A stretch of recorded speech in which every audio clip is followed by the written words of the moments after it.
After a hung jury caused a mistrial, Danny Masterson is back in court this week. We got a Scientology expert to break it down for you. Welcome to Popcorn Planet. I am Andy Signore. So excited to have Aaron is back in the building. Aaron Smith-Levin, welcome back to the show. How are you doing, sir? Doing good. Thanks for having me back. Always a pleasure to have you because you just know this so well. Also, way to go on your Lex Friedman podcast appearance. You're crushing it out there.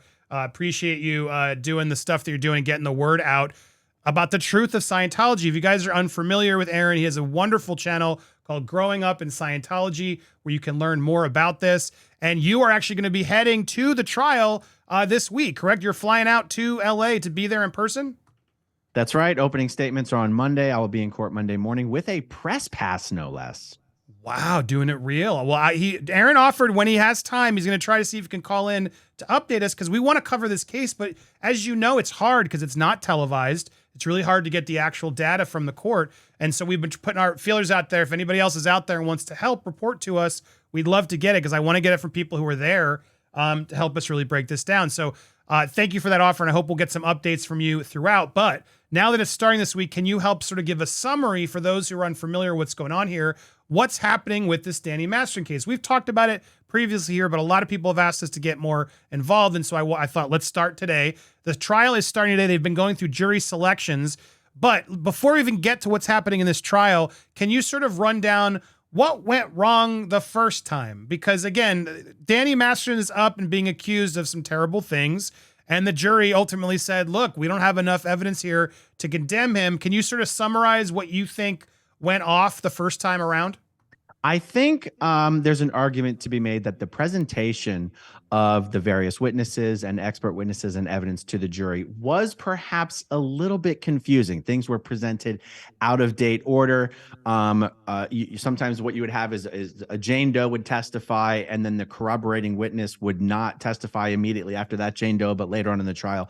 I've heard feedback from some people who were in the courtroom that it was a little bit confusing. And also one thing that wasn't allowed to be entered into the first trial that will be entered in this time round is evidence relating to Scientology, which sounds weird because Scientology is not on trial here. But what, many people understand that part of the Scientology culture is members are required to submit written reports on each other for all sorts of perceived violations. Now, Danny Masterson's a Scientologist. All three of the victims that he's charged with are Scientologists. That means there are a number of reports that exist that were generated by third parties, also Scientologists, at the time that corroborates the statements from some of the Jane Does here about what exactly occurred. It's not just, part of the defense in this case has been Leah Remini rounded all these women up and had them all get on the same page with their stories.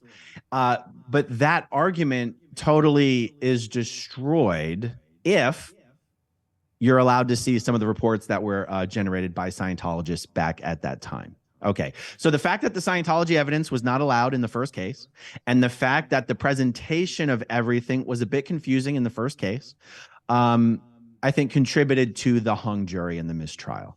And I've sort of alluded to what's going to be different this time around. The Scientology testimony is one of the main things that's going to be, the Scientology related testimony is going to be one of the main things that's different this time around. Now, again, let's be clear. Danny is, saying he's innocent, and that obviously this is what this whole trial is about. I know you have experience with Scientology and why you feel like it's very relevant to bring in the church. What are your personal feelings here? Now that we've sort of gotten some top line, do you believe Danny? Do you have problems? Do you think Scientology did this? What are your thoughts overall as someone who witnessed that first experience of a trial? Well, my experience isn't just witnessing the first trial, but it's actually having been in Scientology and been working for the Sea organization back, when a lot of this stuff was unfolding. So my wife was actually one of the Sea Org members that two of the Jane Does actually came to at the time to say that Danny had drugged and or raped them. So, just making up things like this about Scientologists don't just make up things like this about high profile Scientologists. That's not really a thing that occurs. There is no incentive within the world of Scientology to go on a character assassination attempt on some high profile. There's no glory in it, as you know. So a cynic might say that accusers are seeking the spotlight or just trying to tear somebody down. There's no such incentive in the world of Scientology. And also, Scientology is sort of famous for having these interrogation techniques that it uses using this device called the E-meter. Yep. If someone comes forward with accusations like this in Scientology, it's not just the accused who gets interrogated. It's the accusers. There's no question in my mind that the women the former Scientologists making these accusations are being honest. I personally don't have any doubt about that. I understand innocent until proven guilty is the standard in the eyes of the law, and I don't fault anybody for adhering to that standard. But on a personal level, I know that Danny did these things, and my coverage on the subject tends to reflect that. Yeah, I mean, and thank you for speaking up and saying that, because you're not just watching the case. You are been very ingrained in Scientology. You got out of it. You know a lot of the deeper meaning, and they're trying to make it so Scientology is not a part of it, right? That was the whole argument the first go round. It's good to hear that they're going to let that come in, because it clearly is part of this. The Scientology is clearly defending Danny and trying to help this go through. So what do you think's going to happen? So again, there are 3 women, right? 3 Jane Does have come forward with these accusations of forceful I got to be careful saying these words against him. There was even a juror came forward and sort of explained there's a lot of stuff sort of coming down after this. Some thought some of the testimony was more believable than others. It does seem like they have a very important job this time to really prove that these 3 women, are saying what they said, that there's evidence there. Do you think we're going to get more of that this time around as well? I'm reading that there's going to be more experts coming in to talk about memory loss and things that the first go round may have made some people have some doubts. What are your thoughts on the second go round that's going to sort of change things? Well, I'll tell you, he's facing charges with respect to 3 victims. There's 7 or 8 victims who have come forward, and one of those victims is actually going to be testifying as a witness in this trial for the first time. She did not testify in the first trial. This is a woman who claims she was attacked by Danny back in 2000. In Canada, in Vancouver, nonetheless.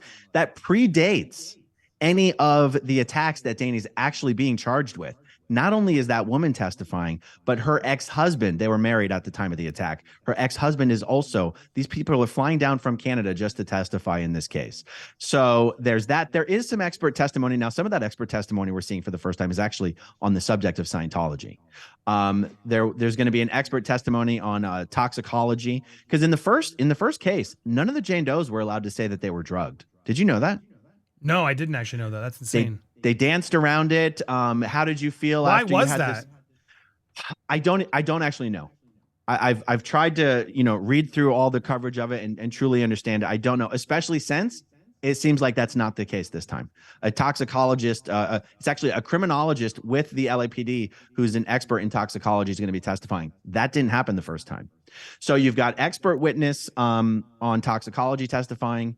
You've got an expert witness on just sort of trauma and memory. That's actually the same witness that testified in the Weinstein case. You've got an expert witness testifying on Scientology matters, Claire Headley. And then you've got this new witness who hasn't testified before. I think this is a much different trial this time around than it was the first time. Yeah, I mean, it was interesting because it does feel like, Danny's team obviously treated this like a success the first go round, and one could argue it was because, he's not in jail. But this time around, you could argue, well, they lost. But no, it's pretty rare, it seems, for them to actually go and do a whole retrial. And it seems like they are really learning from what did we make some mistakes did we make this time. Do you think Danny's more nervous this time, or do you think they're going in a little bit more confident, like, yeah, go ahead, waste the resources. We already won the last one technically. So where do you think their head's at? No, I think he's much more nervous this time around. I don't think we can overstate the importance of the Scientology evidence. I don't think we can. It's if you're sitting there on the jury and what you're expected to decide is, did Danny actually do these things or not? The weight of evidence of reports generated by Scientologists who have no incentive to lie, just absolutely none. If those reports are allowed to be introduced as evidence, and if the expert testimony on Scientology is allowed to be, we already know the expert testimony on Scientology is going to be permitted. Part of that testimony is going to explain why is it that some of these reports don't use the R word? Why is it that some of these reports don't mention a firearm?